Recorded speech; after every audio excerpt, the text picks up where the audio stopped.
अंतर्गत अपने राजनीतिक लाभ के लिए अपनी मर्जी से किसी भी एससी एसटी जाति को आरक्षण का लाभ दे सकती है और अपनी ही मर्जी से उसको छीन भी सकती है, ये कहकर कि ये जाति के लोग पैसे से संपन्न हैं तो इनको आरक्षण की जरूरत नहीं। अगर हमारे साथी लोगों को कुछ ज्यादा भूख लग रही है तो मैं अपने साथियों को एक बार बताना चाहूंगा कि बाबा साहब ने अपना पूरा जीवन त्याग दिया था आप लोगों को आरक्षण दिलाने के लिए। आप लोगों से दरखास्त है आप वापस वहां से आए और अंदर यहां बैठे। 5 साल में एक बार मौका मिलता है अपनी लड़ाई लड़ने के लिए। मैं अपना भाषण यही रोकूंगा जब तक हमारे सभी साथी लोग वापस यहां पर हॉल में नहीं आ जाते।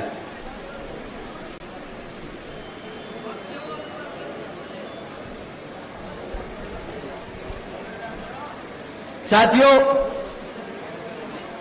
ये बात मैं आपस में जब हमारे सदस्यों के साथ मैं बैठता हूं, छोटी मीटिंगें लेता हूं, तब मैं ये उनसे हर बारी कहता हूं। वो मुझे बहुत शिकायत करते हैं कि सर है कुछ समर्थक हैं जो पद लेने तो आ जाते हैं परंतु काम नहीं करते। मैं उनसे बोलता हूं कि सर इन लोगों को आप पद देते हैं और इनसे उम्मीद करते हैं काम करे तो शायद वो अनफेयर होगा, वो वाकिफ नहीं होगा। आपको उनको पद देने के साथ साथ समझाना होगा कि ये जिस मूवमेंट में उन्होंने पद लिया है उस मूवमेंट के लिए कितना संघर्ष किया हमारे आदरणीय बहन जी ने, मान्यवर साहब ने, बाबा साहब डॉक्टर भीमराव अंबेडकर जी ने, और कितना मेहनत हमारा कार्यकर्ता करता है। एक आदमी जो पद लेकर या पटका पहनकर गुमराह करता है या काम नहीं करता, उससे पूरे समाज में जो सभी मेहनतकश लोग हैं जो दिन रात एक करते हैं इस समाज के लिए, इस पार्टी के लिए, इस मूवमेंट के लिए, उनके साथ वो गद्दारी करते हैं। ऐसे गद्दारों के साथ हमें हाथ बटाने की जरूरत नहीं, हमें इनको आगे बढ़ाने की जरूरत नहीं। तो हम इनको आगे से इग्नोर करके चलेंगे। साथियों, मैं अपना भाषण दोबारा रिज्यूम करता हूं। मैं कह रहा था कि यहां पर राज्य सरकारों को यह ताकत दे दी इस जजमेंट ने कि वो अपनी मर्जी से किसी भी एससी एसटी जाति में से आरक्षण का लाभ देना चाहे वो दे सकती हैं। किसी भी एससी एसटी जाति से लाभ छीनना चाहती हैं आरक्षण का तो वो छीन भी सकती हैं। साथियों, आप सभी जानते हैं आरक्षण की मूल भावना प्रतिनिधित्व की है, समाज को आगे बढ़ाने की है, लेकिन इसको बार बार गरीबी हटाओ योजना बनाने की कोशिश की जाती है कि कह के कि कोई जाति ज्यादा पैसे से संपन्न हो गई तो उसको आरक्षण की जरूरत नहीं। साथियों, भाजपा और कांग्रेस ने ये सोची समझी साजिश के तहत जजमेंट पास कराकर देश से आरक्षण खत्म करने के लिए ये पहला कदम उठाया है। आदरणीय बहन जी ने इस फैसले पर सवाल उठाया है और पूछा है कि क्या जिन्हें आरक्षण का लाभ मिला है क्या उनकी सामाजिक स्थिति बहुत बेहतर हो गई है, क्या उनके साथ आज भेदभाव खत्म हो गया है। मैं जानता हूं कि आज यहां मीटिंग में हमारे यहां से सर्व समाज से काफी बड़े बड़े लोग भी आए हैं, बड़े बिजनेसमैन भी हैं, काफी बड़े इंडस्ट्रियलिस्ट भी हैं, परंतु सच बात ये वो भी जानते हैं कि आज आप चाहे पैसे से कितने भी संपन्न हो जाएं, परंतु जिसकी सोच आज भी आपको नीचा देखने की है, आपको आपकी जाति के आधार पर देखने की है, वो आपको अभी कभी भी पैसे से आप कितने भी संपन्न हो जाएं, आपको कभी भी आपको अपना बराबर नहीं समझेगा। साथियों, जब तक हम ये सोच खत्म नहीं कर देते लोगों से कि हर जाति बिरादरी, हर धर्म बराबर है, तब तक हमें आरक्षण की जरूरत है, तब तक हम ये लड़ाई लड़ते रहेंगे। साथियों, एससी समाज को बांटने की ये पहली शुरुआत है, पहला कदम है एससी समाज को बांटने के लिए। ये एससी समाज की आजादी छीनने का शुरुआत की गई है, ये संविधान को बदलने की शुरुआत है। संविधान बचाने के नाम पर भाजपा और कांग्रेस मिलकर संविधान को बदलने का काम कर रहे हैं। आदरणीय बहन जी ने कहा है कि अगर यहां भाजपा के एनडीए और कांग्रेस की इंडिया अलायंस वाली पार्टियां, जिसमें सपा आम आदमी पार्टी जैसी पार्टियां शामिल हैं, ये लोग अगर हमारे SC/ST समाज के आरक्षण के सच में हितैषी हैं, तो ये सब मिलकर पार्लियामेंट के जरिए रिजर्वेशन एक्ट को संविधान की 9वीं सूची में डालकर इसको हमेशा हमेशा के लिए सुरक्षित कर दें, ताकि रिजर्वेशन के साथ कोई भी छेड़खानी ना कर सके। साथियों, लेकिन ये बिल्कुल भी बहन जी की मांग है, और इतना ही नहीं बल्कि बहन जी ने ये भी मांग की है कि जिस तरीके से ये जजमेंट पास किया गया है, आगे ऐसे जजमेंट पास ना हो। तो बहन जी की ये भी मांग है कि जुडिशरी में भी रिजर्वेशन लागू होना चाहिए, ताकि भविष्य में भी इस तरह के जजमेंट जो हमारे रिजर्वेशन के साथ खिलवाड़ करे, वो कभी भी पास ना हो पाए। साथियों, कांग्रेस पार्टी की ओर से उनके राष्ट्रीय अध्यक्ष श्री खड़गे जी ने प्रेस कॉन्फ्रेंस कर ये कहा था कि आरक्षण तो पंडित नेहरू जी और गांधी जी की देन है। पहली बात, राहुल गांधी जी कहां थे वोट मांगने के लिए? तो वो खुद संविधान की किताब दिखाकर वोट मांगते फिरे पूरे देश भर, परंतु जब संविधान के खिलाफ ऐसे जजमेंट पास हो रहे हैं तो वो पूरे मीडिया से गायब हो गए। किसी भी मंच पर आकर उन्होंने अपना स्टैंड क्लियर नहीं किया, जबकि गांधी जी का कुछ ही समय में पोल खुल गया। वो विदेश में जाकर बोलते हैं कि जब हमारा अच्छा समय आएगा तो हम संविधान से आरक्षण बिल्कुल खत्म कर देंगे। साथियों, बताइए, जो लोग कांग्रेस वाले लोग किताब लेकर घूम रहे थे कि हम संविधान बचाएंगे, हमारे SC/ST समाज को गुमराह करते फिर रहे थे कि हम आपके हकों के लिए लड़ेंगे, पहला मौका मिलते ही, सरकार को बने 6 महीने नहीं हुए, पहला मौका मिलते ही इन्होंने ऐसा जजमेंट पास होने दिया जिससे हमारा SC/ST का रिजर्वेशन खतरे में आ गया। और अब जब रिजर्वेशन खतरे में आ गया तो इनके असली रंग रूप सामने आने लगे हैं। कहने लगे कि हम तो संविधान से आरक्षण ही खत्म कर देंगे। यहां पे कितने हमारे SC/ST समाज के साथी लोग मौजूद हैं हॉल में? हाथ उठाकर आप लोग बताइए, आप ही बताइए मुझे कि आप लोगों को बोला नहीं था इन्होंने कि आपके हकों के लिए, आपके आरक्षण के लिए लड़ेंगे? बताइए साथियों, हाँ या ना? वही आदमी आज विदेश में जाकर आपके खिलाफ बोल रहा है। बताइए, धोखा किया कि नहीं किया? अब आप ही बताइए, क्या आप ऐसे धोखेबाज को सत्ता में आने देंगे? आने देंगे? उसको प्रदेश में घुसने देंगे? अगली बारी वो कदम रखने की कोशिश करे आपके जिले में, खदेड़ के बाहर फेंक देना, बता देना विरोधी कौन है, गद्दार कौन है यहां पर।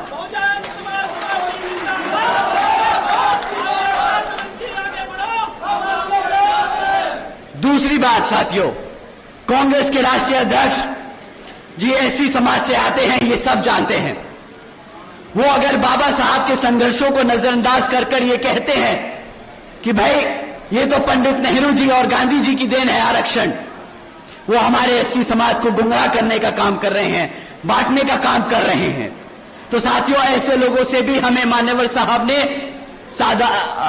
ऐसे ही लोगों से मान्यवर साहब श्री काशीराम जी ने हमें इनसे संभल कर रहने को कहा था। इनफैक्ट इनके लिए तो आदरणीय मान्यवर साहब श्री काशीराम जी ने एक नाम भी दिया था, जो SC होकर हमारे समाज को गुमराह करने का काम करते हैं। आप लोग जानते हैं उन्हें क्या कहते हैं? क्या कहते हैं? क्या कहते हैं? चमचा।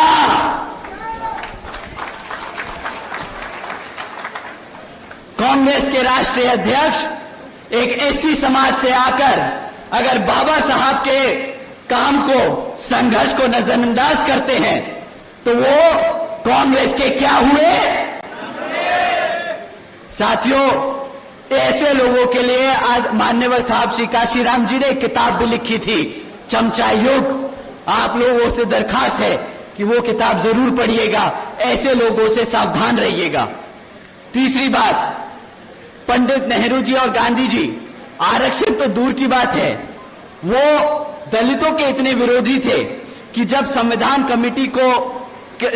कमेटी के सदस्य चुने जा रहे थे तो बाबा साहब जी जिस लोकसभा से संसद में जिस लोकसभा से संसद में जाने वाले थे, तो वो पंडित नेहरू और गांधी जी ने वो कॉन्स्टिट्यूएंसी को ही पाकिस्तान का हिस्सा बनाकर उन्हें पाकिस्तान की संविधान कमेटी में भेजने का काम करा था।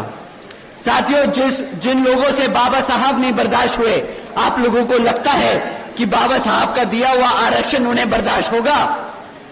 आप लोगों को लगता है कि वो लोग आपके आरक्षण को बर्दाश्त कर पाएंगे? साथियों, ये बात आप अपने जहन में बांध लीजिए। गांव-गांव में अब प्रचार करना शुरू कर दीजिए। राहुल गांधी जी, हुड्डा जी, कांग्रेस बाबा साहब विरोधी थे, हैं और रहेंगे। राहुल गांधी जी, हुड्डा जी, कांग्रेस दलित विरोधी थे, दलित विरोधी हैं और दलित विरोधी रहेंगे।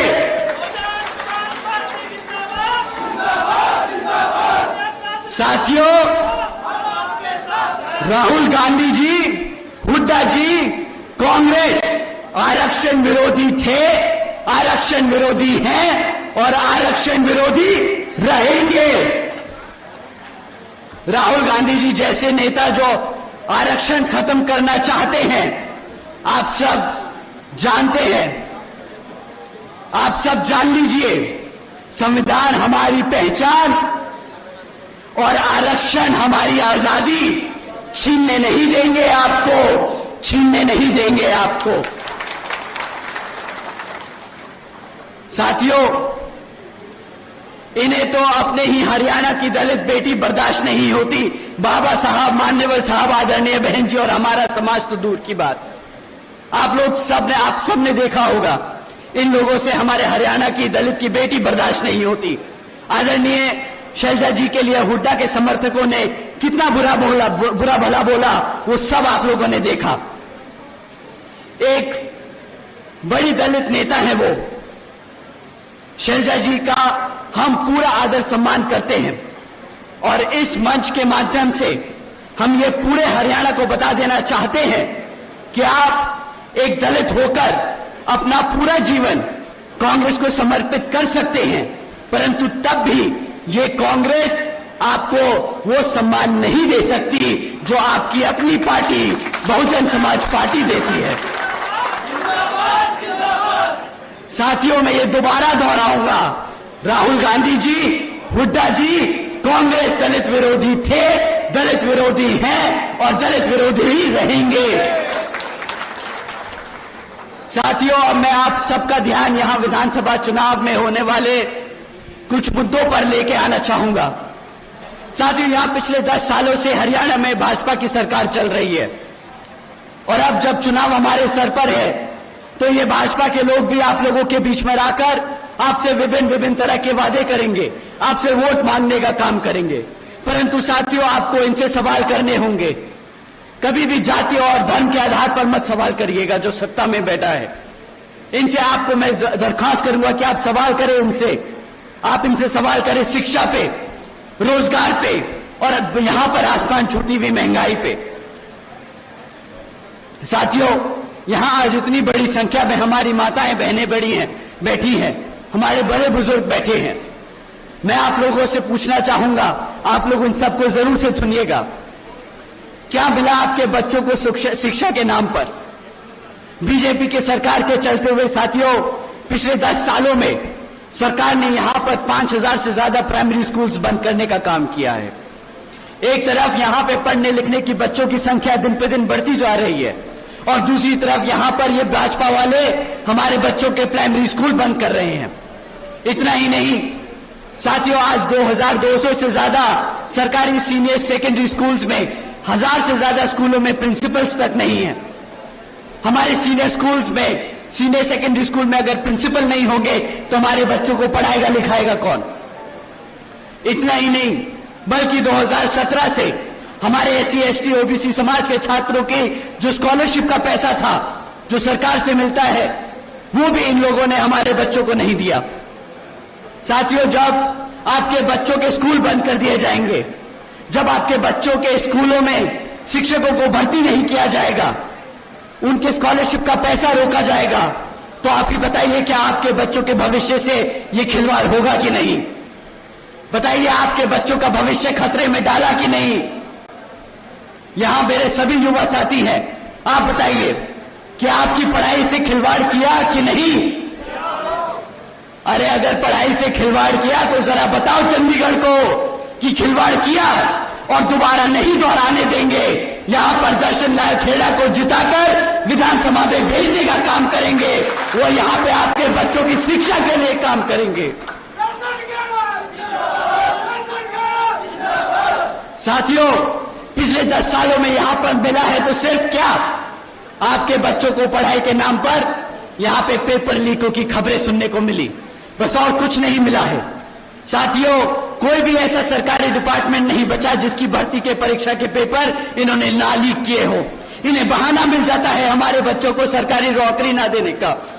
कोई बच्चा इतनी मेहनत करता है, पढ़ाई लिखाई करता है, इतना पैसा खर्चता है, लोन लेकर पढ़ाई करता है ताकि एक सरकारी नौकरी लग जाए, परीक्षा देता है और बाद में क्या पता चलता है कि मेरा पेपर लीक हो गया, उनको बहाना मिल गया सरकारी नौकरियां रद्द करने का। कहां जाएगा हमारे समाज का बच्चा जब वो नौकरी नहीं ले सकता? आप ही बताइए। उसको उसका भविष्य छीनने का काम कर रही है ये भाजपा की सरकार की नहीं। साथियों, हकीकत तो ये है कि ये भाजपा और ये कांग्रेस दोनों ही जिम्मेदार हैं हमारे बच्चों की शिक्षा, हमारे बच्चों के भविष्य से खिलवाड़ करने के लिए। एक सत्ता में रहकर हमारे बच्चों के साथ बच्चों के भविष्य से खिलवाड़ कर रहा है तो दूसरा विपक्ष में बैठकर उसको घेरता नहीं इस मुद्दों पर। आप ही बताइए, क्या ऐसी पार्टी को दोबारा दोहराने देंगे आप? क्या ऐसी पार्टी को दोबारा सत्ता में आने देंगे आप? क्या ऐसी पार्टी को अपने विधानसभा में घुसने देंगे आप? साथियों, शिक्षा अगर अपनी सुरक्षित करनी है तो इन्हें लोग बसपा के गठबंधन को जिताना है, यहां पर अपने दर्शन लाल खेड़ा जी को जिताना है। साथियों, एक तरफ इन्होंने हमारे बच्चों के स्कूल बंद किए, प्राइमरी स्कूल्स में भर्ती नहीं करी, हमारे स्कॉलरशिप का पैसा रोका, और दूसरी तरफ आदरणीय बहन कुमारी मायावती जी की योजनाएं हैं। आप जानते होंगे, अगर आप नहीं जानते तो आप जाके अपने सभी बच्चों, अपने सभी साथियों को जरूर बताइएगा। बहन जी के अपने शासनकाल के दौरान बहन जी ने 12वीं तक की शिक्षा फ्री कराने के लिए अपने बच्चों को 600 करोड़ से ज्यादा की लागत उन पे खर्चने का काम किया था। 7 लाख बच्चों को 12वीं तक की शिक्षा आदरणीय बहन जी ने फ्री में देने का काम किया पूरे प्रदेश में।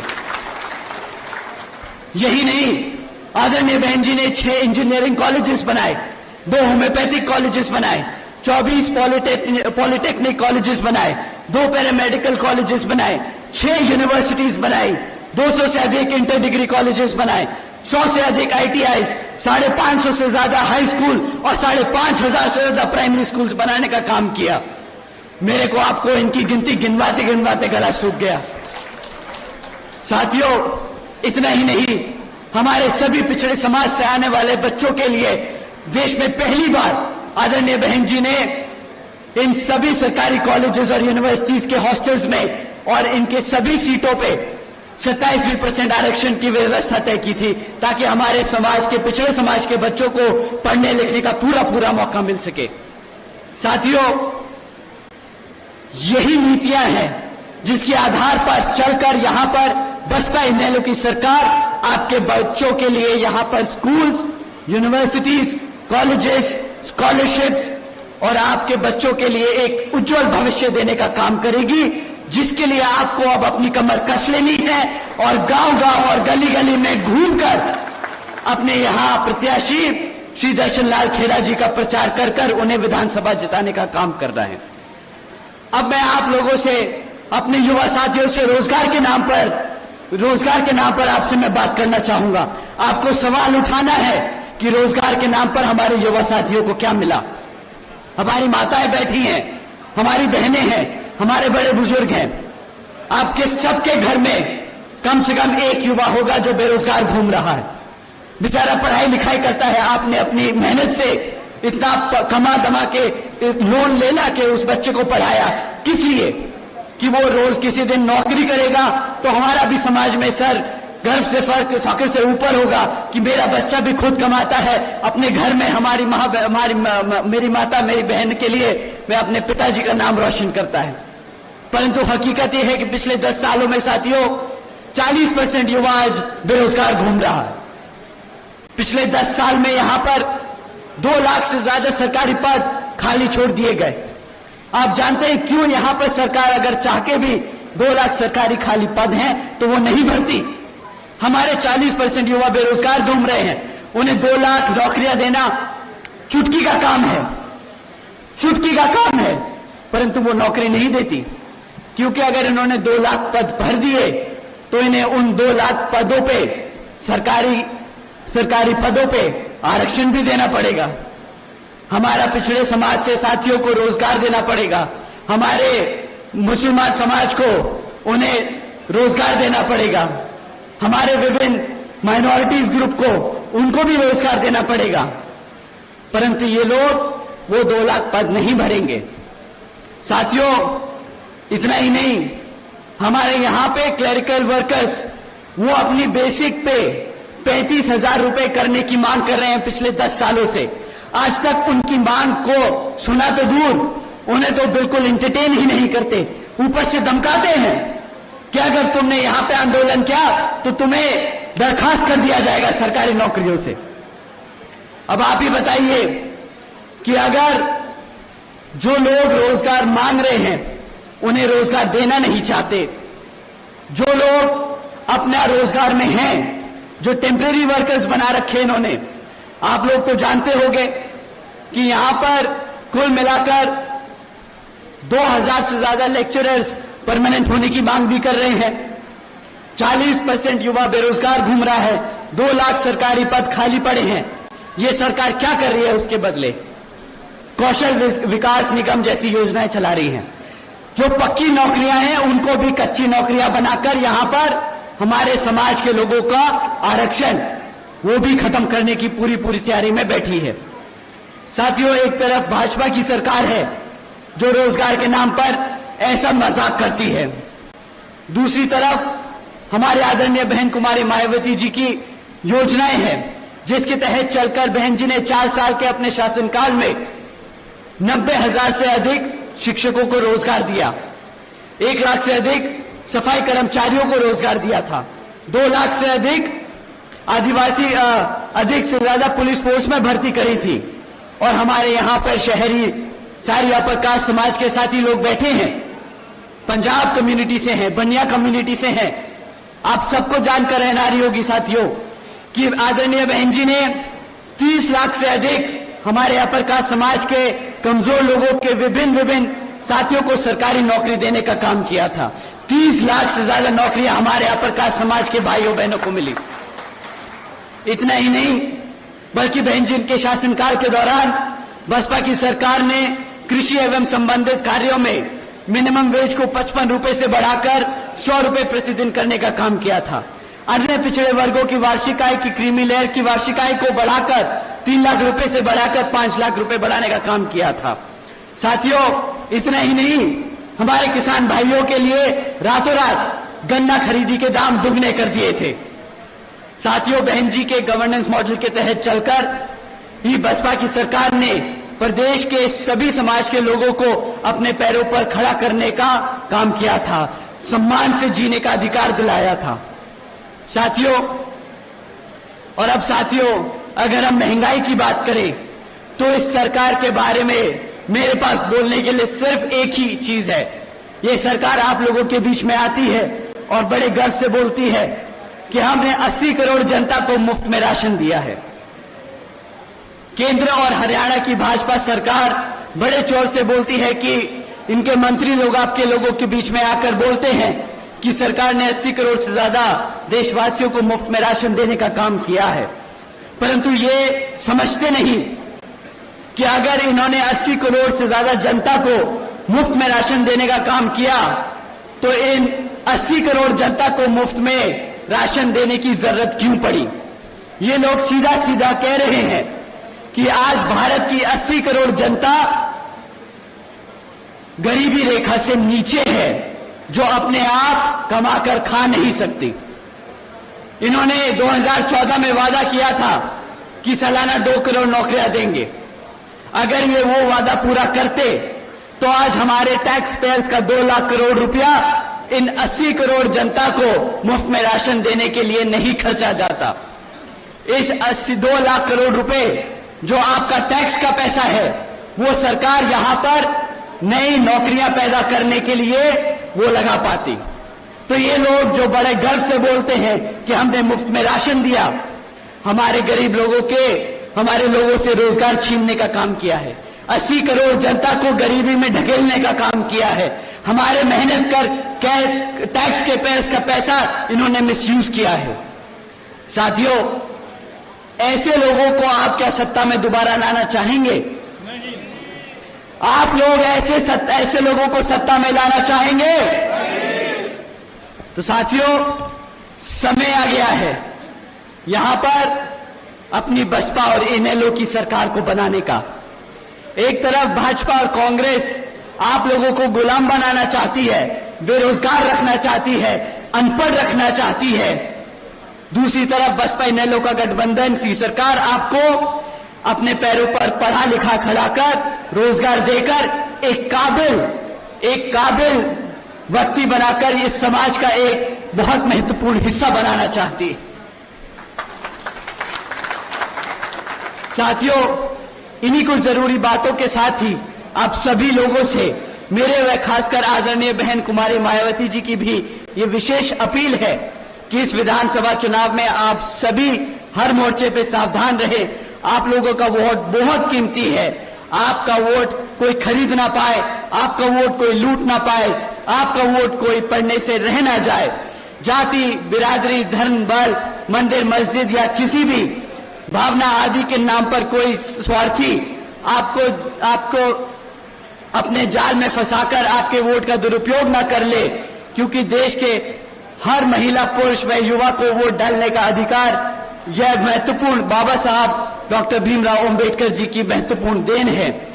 मैं आप सभी से ये खास तौर अपील करता हूं कि आप लोग यहां विधानसभा जगाधरी से बसपा के उम्मीदवार श्री दर्शन लाल खेड़ा जी को, चुनाव में लड़ रहे दर्शन लाल खेड़ा जी को यहां पर वोटिंग मशीन पर हाथी का चुनाव चिन्ह वाले सामने वाला बटन दबाकर भारी मतों से जिताकर विधानसभा भेजने का काम करें। साथियों, कमर कसने का समय आ गया है। साथियों, सत्ता छीनने का समय आ गया है। साथियों, आपका शासक बनने का समय आ गया है।